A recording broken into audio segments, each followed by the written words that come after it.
Boa tarde, amigo internauta. Portal Sustentabilidade, mais uma vez, nos estúdios da Flix TV, aqui em São Paulo, uma tarde fria, chuvosa, graças a Deus. E vamos falar sobre o destino dos resíduos sólidos, do lixo, o compromisso, a obrigação que tem o cidadão comum na sua residência, a indústria, o comércio, enfim, todos os atores desse grande complexo e desse problema que preocupa muito o Brasil, já que o Brasil não recicla nem 2% do lixo, né?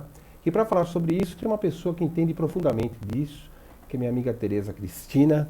Tereza, obrigado por ter vindo. Obrigada pelo convite, é um prazer estar aqui com você. Muito bom.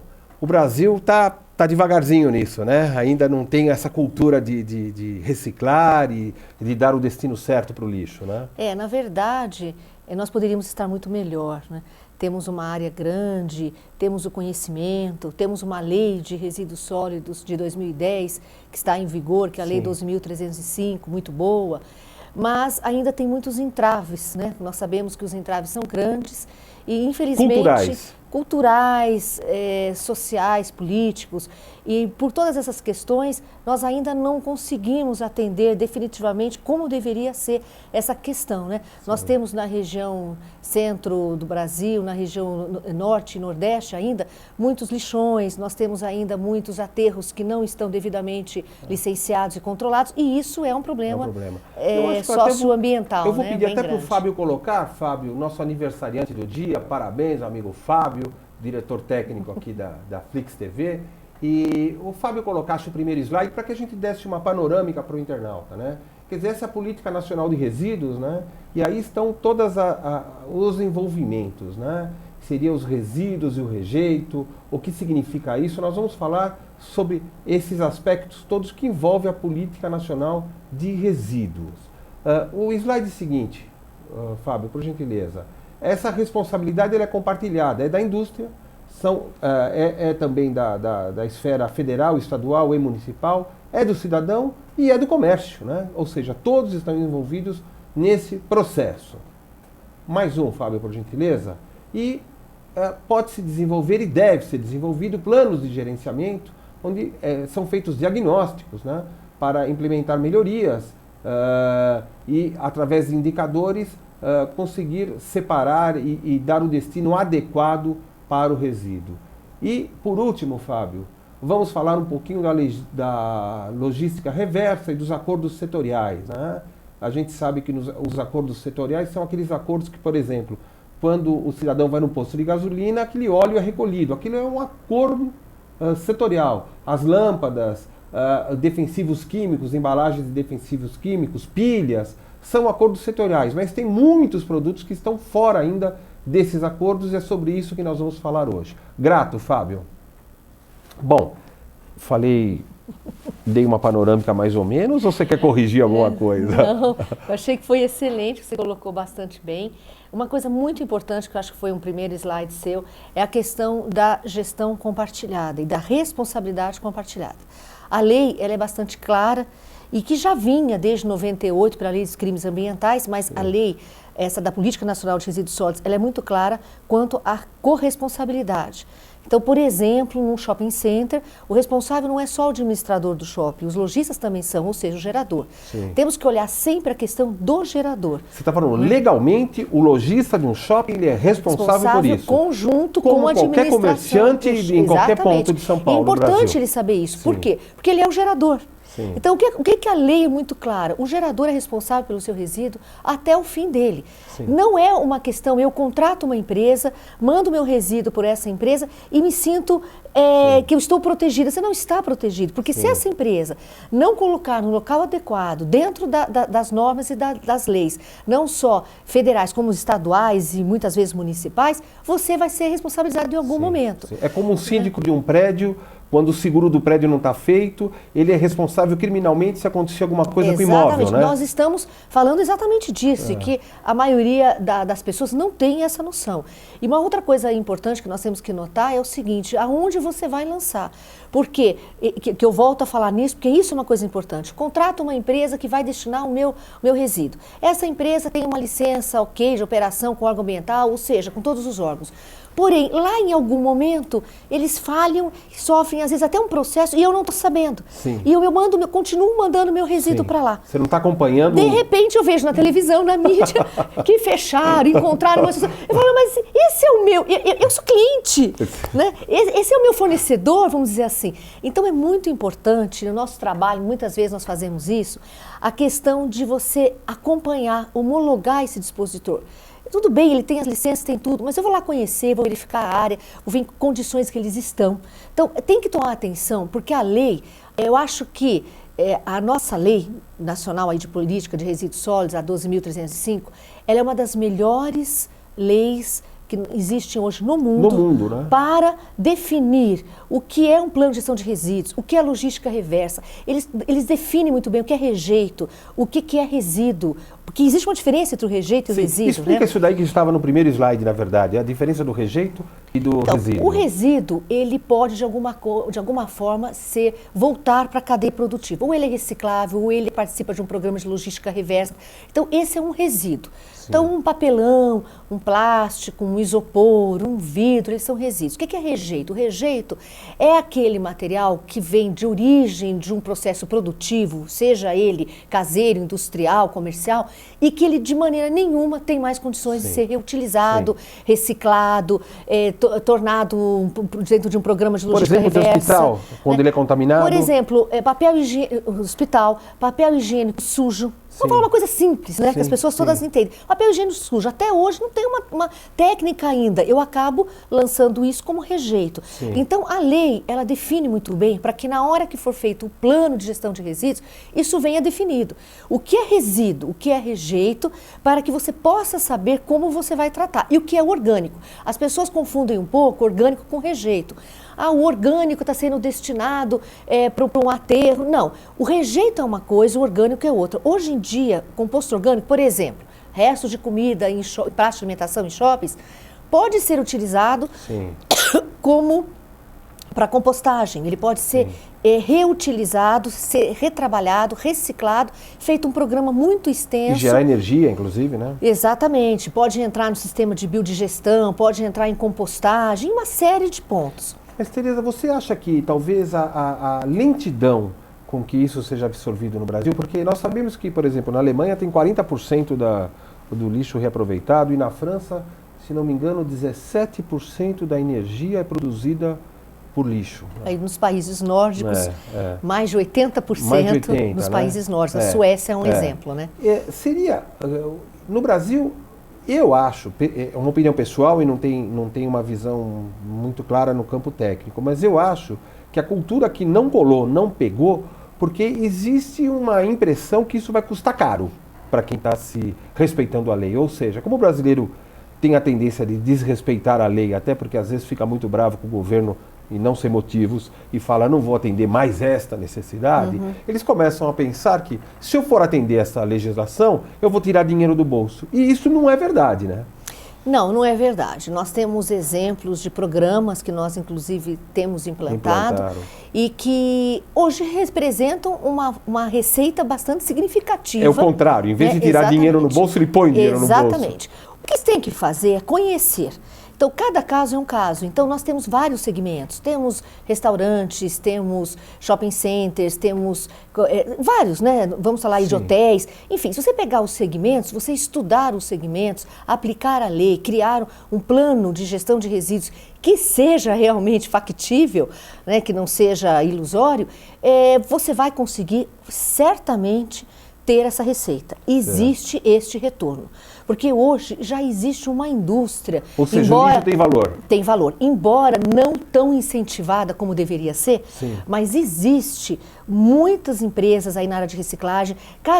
Cada mês, cada ano, você vê novos produtos tendo soluções, né? Recebendo soluções muito inteligentes, programas, muitas vezes parcerias com universidades, que acabam gerando soluções muito interessantes. Então, tudo isso faz com que nos anime. E eu posso te dizer com certeza que existe realmente um comércio, existe uma realidade e existe uma renda disso, né, que pode ser revertida sim para quem está criando esse plano. Para que a gente não cite, para que você não fique desconfortável, mas você tem clientes em shopping centers e áreas comerciais onde essas edificações possuem 300 lojas, 350, 400 lojas. Uhum. Né? Nessa situação, o que está acontecendo? Não está custando nada para o lojista, não está custando nada para a administração do shopping, quer dizer, quando você consegue organizar a separação do lixo, você está gerando renda para o shopping, é isso que você está querendo dizer? No fim da história, digamos que é isso. É lógico Sim. que você tem todo um planejamento. Sim. E que, logicamente, que os administradores, eles têm inicialmente todo um aporte que tem que ser feito. Um processo de mensuração do status que lógico, se encontra. Mas isso é uma realidade, sim. E o que nós fazemos é o seguinte, hoje o lojista, ele participa do programa. Ele, na verdade, como eu falei no começo, em relação à Lei 2.305, ele é o gerador. Ele sendo um dos geradores, porque o próprio shopping, na sua administração, também é um gerador. Gera. Mas ele é um dos geradores. Então, nós trabalhamos este lojista. Qual é o diferencial que a gente tem apresentado aí para atender a lei? É fazer um treinamento, trabalhar com educação ambiental e trazer todo o lojista, a própria administração, todos os players envolvidos, trazê-los, todos esses atores, para a consciência da lei, do programa e para mostrar realmente que a gente tem que deixar para as futuras gerações um planeta melhor. É a nossa parte. É uma gotinha no oceano, Roberto, mas é. E eu me sinto muito feliz porque eu trabalho com alguma coisa que eu amo muito e que eu sei que eu estou fazendo, não só eu, como todos aqueles que trabalham nessa área, fazendo alguma coisa para trazer uma solução. Então, a lei, ela diz o seguinte, você tem que fazer. Como você vai fazer, fica a critério de quem vai ter que aplicar essa lei. Então, nós criamos uma forma, uma gestão, uma forma de fazer para atender essa lei. Hoje nós trabalhamos não só em shopping centers, mas em outros segmentos, com logística reversa. Um exemplo, o isopor. Nós temos hoje empresas no Brasil, inclusive a maior da América Latina é brasileira, né, na área de... Você pode citar os nomes? Todo mundo deve, a empresa que a maioria deve conhecer é a Termotécnica, sim, cuja sede é em Joinville, e eles são os maiores da América Latina na área de fabricação de isopor e fazem um programa interessantíssimo de logística reversa. Então, em muitos locais onde nós fazemos o programa... Você devolve para eles, eles produzem o isopor. O isopor e você devolve. Devolvo o isopor como ele é. Sim. Então, nós fazemos um programa com eles, eu tenho um programa com eles em Manaus, tenho um programa com eles em Goiânia, tenho um programa com eles aqui em São Paulo, nós temos em Curitiba, e eles têm várias fábricas e eles têm um sistema de recolhimento e de logística. A Tetra Pak é campeã nisso, né? Também, que produz o longa-vida, também, né? E eles fazem esse programa de retirada. Então, eles retiram, no caso, nos estabelecimentos que eu trabalho, inclusive sem custo nenhum, eles levam novamente para a fábrica deles esse isopor pós-uso, então sim, isso é a logística reversa, sim, na verdade é o produto pós-uso que volta para o fabricante. Então nós aplicamos isso. Outras coisas que nós aplicamos, que eu acho interessante falar, são programas socioambientais, onde nós fazemos, por exemplo, a questão ambiental é o nosso foco, porém, nós trabalhamos com organizações não governamentais que fazem um programa, transformam aquele material que nós entregamos para eles, eles vendem, transformam aquele dinheiro recebido em ações sociais em locais próximos a comunidades onde nós estamos inseridos com o trabalho. A receita gerada em todo esse trabalho acaba voltando socialmente para a comunidade. Socialmente para a comunidade que está inserida no local onde nós estamos trabalhando. Não é longe, é no local. Porque hoje em dia, na maioria dos locais onde estão grandes segmentos e grandes unidades aí, até de lazer e tudo, você encontra situações complicadas socialmente falando, né? Então, eles revertem esse trabalho e criando um programa socioambiental. Então, o que eu acho importante, já que nós estamos comentando aí sobre a lei, que a lei, se ela for bem interpretada e bem avaliada, ela é uma lei que ela nos leva à sustentabilidade. Porque você trabalha os 3 pilares. Você trabalha o econômico, você trabalha o social e você trabalha o ambiental. Então, ela traz muito essa vertente. Por isso eu digo que, na minha opinião, daquilo que eu conheço, para mim, ela é a melhor legislação que existe em termos ambientais, no sentido de direcionamento, né, de explicação e direcionamento, e deve ser melhor aproveitada. Eu acho que ainda falta muito para ser aproveitada no Brasil. E nem poderia ser diferente, porque como ela é recente, e nós estamos ainda caminhando, quase que engatinhando nesse processo dentro do país, teria que ser melhor, né? Quer dizer, se eu for criar hoje um metrô numa cidade que não tem metrô, eu não posso fazer igual o metrô de Buenos Aires ou de Londres, que tem mais de 100 anos. Eu tenho que fazer alguma coisa que seja top de linha, verdade. Né? E ela traz todos esses conceitos, ela é muito clara, ela traz assim, diz os instrumentos que você tem que adotar, envolve os municípios, né?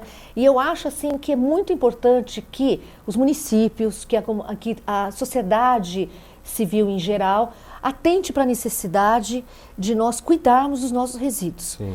Porque, assim, ninguém vive sem gerar resíduo. Sim. Se nós olharmos para nós acordamos de manhã, nós já geramos resíduos.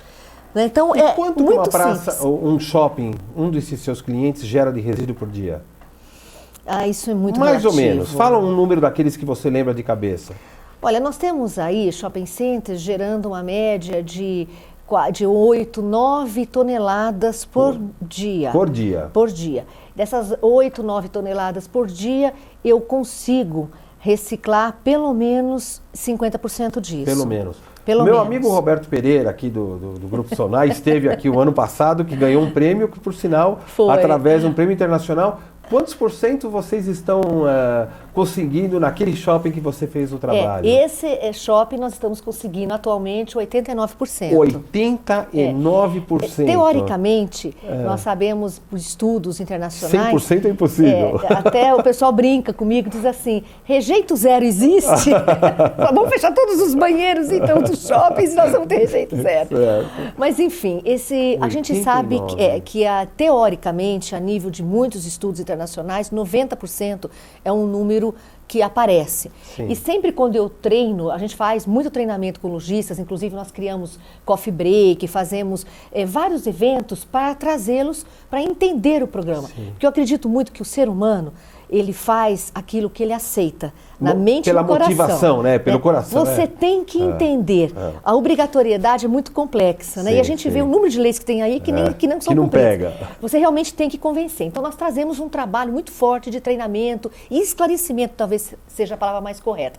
E nós sempre brincamos dizendo assim, quantos vocês acham, a gente joga isso para a plateia, que você andando, por exemplo, num shopping, olhando para um shopping, quanto de resíduo pode ser reciclável dentro de um shopping e quanto é rejeito? Aí eu explico, o rejeito, lembre-se bem, é o papel higiênico sujo, é a comida estragada, é aquele papel da bandeja que a criança jogou um copo inteiro de água, aquele papel eu não posso reciclar, que é todo molhado. Dou uns exemplos. Aí eles param, pensam e começam. 30%, aí eu brinco, quem dá mais? 40%, quem dá mais?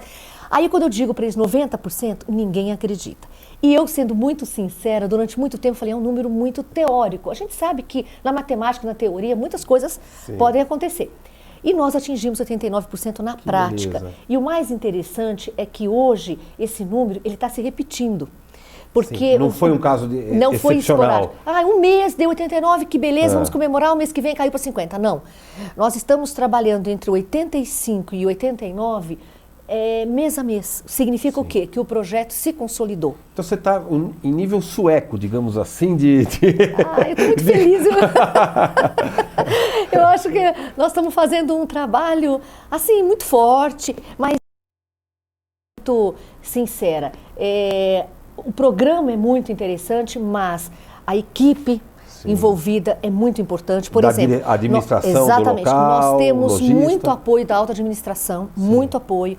Nós temos muito apoio dos lojistas, ou seja... No caso, no Grupo Sonai Serra, né? No Grupo Sonai, no caso, mas em outros grupos também que nós trabalhamos, a gente também tem muito apoio. E o que é muito interessante é assim, qualquer trabalho, eu acredito muito no ser humano. E qualquer trabalho que você vai fazer, você depende de uma equipe. Eu acho que a equipe é tudo. Sim. Em tudo que nós fazemos na vida. Na motivação. Né? Nós não somos sozinhos. E esse programa, ele interage muito, como ele tem uma parte de educação ambiental, tudo, ele interage muito com equipe. Sim. Então eu te digo, nós atingimos 89%, níveis aí padrões suecos, mas nós temos uma equipe, que é a alta administração, que são todos os operacionais, são os lojistas, enfim, é todo um conjunto. A equipe da limpeza é muito importante. Porque eu fico imaginando, né, desses 300, 400 lojistas de um grande shopping, por exemplo, talvez eles não tenham ideia que é gerado 8 ou 9 toneladas dia de lixo, né? Ele acha que aquele papelzinho dele é só um papelzinho que eu estou jogando. Esse é um papelzinho no meio de 8 milhões, né? Exatamente. De 8 mil toneladas? Exatamente. Perdão, é 8 mil quilos, 8 toneladas. Mil quilos, né? Então, na verdade, assim, é todo um trabalho que você vem fazendo, e aqui você falou, por isso que eu digo que eu posso ser uma gota no oceano, mas eu sou feliz por ser uma gota no oceano, porque se cada um pegar o seu papelzinho, ele vai ser uma gota nas 8 toneladas, mas aí não vai ser mais 8, vão ser 7, vão ser 6, vão ser 5. A gente trabalha para isso, né? Não, eu acho que esse é o objetivo do nosso programa, inclusive, o motivo de você estar aqui justamente é a gente divulgar que isso é possível, né? E que não custa para aquele que pretende contratar e também para conscientizar as pessoas dentro de casa, porque me parece que aí tem um outro problema, né? Como a parte do governo, que seria a seleta coletiva, isso não está... eu falei seleta coletiva? Falou. Eu quero dizer a retirada seletiva, né? Como isso não está muito claro, as pessoas falam, puxa, de que adianta eu separar a caixa de papelão e não sei o que, se no final junta tudo no caminhão? Então, eu volto àquele assunto, você está colocando muito bem, eu volto àquele assunto que todo o trabalho, principalmente na área de resíduos e principalmente na área ambiental, é um trabalho de equipe, de conjunto. Então, eu vou te dar um exemplo. Eu morei muitos anos em Curitiba.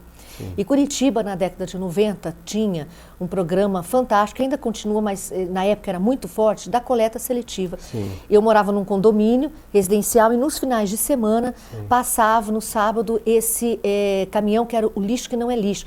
Todo diferenciado, verde, ele passava e nós fazíamos a separação. Então, nós, digo assim, a dona de casa, nós em casa, tínhamos a motivação, porque Curitiba fazia esse programa. Eu cheguei a visitar o local onde recebia todo o material, eles tinham programas socioambientais, todos esses programas que eu falei para você que hoje a gente já trabalha com shoppings, com supermercados, enfim, com vários segmentos. Curitiba tinha a nível municipal. Naquela época nós tínhamos um programa muito forte na cidade. E era uma coisa interessante de ver, porque as pessoas se sentiam motivadas. Sim. E dava uma vergonha enorme você não fazer a separação na sua casa. E mesmo que você estivesse sozinha na cozinha, trancada, e ninguém estivesse te vendo, você se sentia, eu não posso fazer isso. Porque eu sei que lá fora vai passar um caminhão e vai levar, e vai dar uma destinação correta. Eles levavam para a central, havia separações, havia os órgãos com que eles trabalhavam conjuntamente. Então, assim, tudo na vida, e eu acho que nessa área de resíduos, nessa área tão importante, né, é uma questão de equipe e motivação e você se sentir engajado. Sim. Porque quando eu sentia que eu era uma peça do todo, mas que lá na frente aquilo ia acontecer, eu me sentia envergonhada se eu não fizesse. E que conselho você daria para um edifício em qualquer parte do Brasil, especialmente aqui em São Paulo, que é onde o nosso programa é produzido, que naquele bairro a prefeitura não se organizou ainda a ponto de retirar de forma seletiva o resíduo. O que você que sugestão você daria para o síndico? Olha, começa a fazer isso, começa a fazer aquilo, entre em contato com uma empresa, o que você diria? O que você está falando é exatamente o que eu ia te falar. Eu acho que tudo é uma questão de você querer. Você pode realmente fazer esse trabalho, independente de você ter um apoio, digamos assim, governamental, oficial ou não. Existem muitas empresas hoje que recolhem. Os custos são extremamente acessíveis. Se você fizer a nível de um condomínio e todos realmente quiserem participar e houver um consenso a nível até de convenção, isso pode ser rateado. Dá para você trazer as empresas. Você não depende necessariamente do governo para fazer esse trabalho. Sim, sim. Né? E eu diria, façam. Nós fazemos lá no nosso condomínio. Eu acho que vamos fazer porque nós estamos engajados assim, somos tão bons em tantas coisas. Sim. Por exemplo, você sabia que nós passamos o Japão no recolhimento e reciclagem de latinhas de alumínio? Né? Hoje nós estamos, há uns anos atrás, o Japão estava em primeiro lugar. Hoje é o Brasil, com 98% de recolhimento e reciclagem das latinhas de alumínio. Então, nós temos força. Embalagens e agrotóxicos de produtos também temos um programa excelente, temos um programa excelente. De primeiro mundo. Então, eu acho que nós temos tantas potencialidades, nós somos um povo culturalmente rico e capaz, né, e somos inteligentes e temos facilidade para trazer ideias. Nós temos essa flexibilidade. E temos a diversidade no DNA, né, que é entender essa dinâmica. É querer fazer, Roberto. Sim. Eu acho que tudo passa por querer. quando você quer, e passa por sonhar, né? Eu acho que com tantos problemas que o brasileiro está vivendo, nós estamos começando a esquecer que nós temos no nosso DNA uma coisa que é o sonho. O brasileiro, ele é um povo sonhador. E o sonho se torna realidade. Então, eu diria assim, vamos sonhar como a Suécia, como a Dinamarca, como a Noruega, porque nós podemos chegar lá em resíduos. Até porque um dia eles sonharam um dia lá atrás. Né? Eles foram, eles fizeram. Chegaram, né? Então vamos sonhar, vamos fazer, nós temos condição. Hoje a nossa realidade, infelizmente, a nível, por exemplo, de lixões pelo Brasil afora, é uma realidade muito complicada, é um pouco triste. Um dado só que eu queria te falar, de tudo que nós recolhemos de reciclado hoje no Brasil, apenas 32% nós realmente conseguimos reciclar, enquanto a Alemanha, hoje, de tudo que ela consegue reciclar, 48% a quase 50% do que ela consegue, ela realmente recicla, daquele material que ela separa. Então nós temos um campo enorme para crescer. Aquele que foi separado, mas no total do lixo do Brasil... Não, nós conseguimos separar, e dentro daquilo que nós separamos, somente 32% eu ainda aproveito, porque muito vem contaminado. A Alemanha já consegue... Mas nós não separamos nem 2%. Nem 2%, mas dentro disso só 32%. A Alemanha já está com 48%, 50%, indo para daqui a pouco mais que isso. Então assim, eu estou só dizendo isso porque nós temos muito a caminhar, mas eu acredito muito que nós temos potencial. A prova é que nós estamos com 89%. Se nós não tivéssemos potencial, se nós não tivéssemos o caminho certo, se nós não tivéssemos condições, nós não teríamos 89%. Porque o 89% não é só da reciclagem, eu tenho que reciclar e ter para quem destinar. Então hoje eu tenho um amparo de empresas e de cooperativas e de, enfim, do segmento que recebe o material. Eu tenho condições de fazer esse trabalho. Então vamos fazer. Tá. Eu queria deixar aqui uma mensagem para o amigo internauta, para quem, um síndico de um prédio, para um dono ou uma dona de casa, né, que a legislação sueca tem mais de 500 anos nesta área. 500 anos. Eu entrevistei aqui o diretor da Tetra Pak, o Fernando von Zuben, e a Tetra Pak contou que eles importaram isso porque a legislação tem mais de 500 anos. Então, assim, nós somos 500 anos é a idade do Brasil, né? Então, assim, vamos fazer a nossa parte e vamos esquecer um pouquinho do governo, né? Você é dona de casa, dono de casa, a criança, eu sei que nas escolas esse trabalho está bem adiantado, bem desenvolvido, mas vamos fazer a nossa parte para construirmos um Brasil melhor. E que se tiver alguma dúvida, escreva aqui para a Flix TV, escreva para o portal Sustentabilidade, a gente encaminhará para a Tereza Cristina as perguntas e certamente traremos a solução. Vamos parar de sonhar e vamos trabalhar a realidade. Tereza, muito grato por você ter vindo até aqui. Imagina, para mim é um prazer. Foi muito esclarecedor para o público. Obrigada. E eu conto com você outras vezes aqui para a gente tirar dúvidas. Eu fico muito feliz, agradeço a oportunidade, porque eu acho que é um tema que merece atenção, né? Nós não temos só mais uma lei, nós temos uma lei que realmente faz a diferença num país e que nós devemos trabalhar isso mais que nós pudermos. Eu deixo aqui, então, a minha esperança no povo brasileiro, porque eu acredito em todos nós, sei que somos capazes e que vamos conseguir juntos e que cada um fazendo a sua parte, nós vamos conseguir trazer o nosso país para uma situação de muito orgulho, que é onde ele merece estar. Mais uma vez, muito grato. E eu deixo, então, aqui o meu abraço para todos os envolvidos nesse grande trabalho, as redes sociais que têm impactado tanto na evolução dessa temática e o Portal Sustentabilidade, mais uma vez, trazendo uma matéria de interesse público e nós retornamos daqui 15 dias com outro tema tão gostoso quanto este. Um grande abraço e até mais.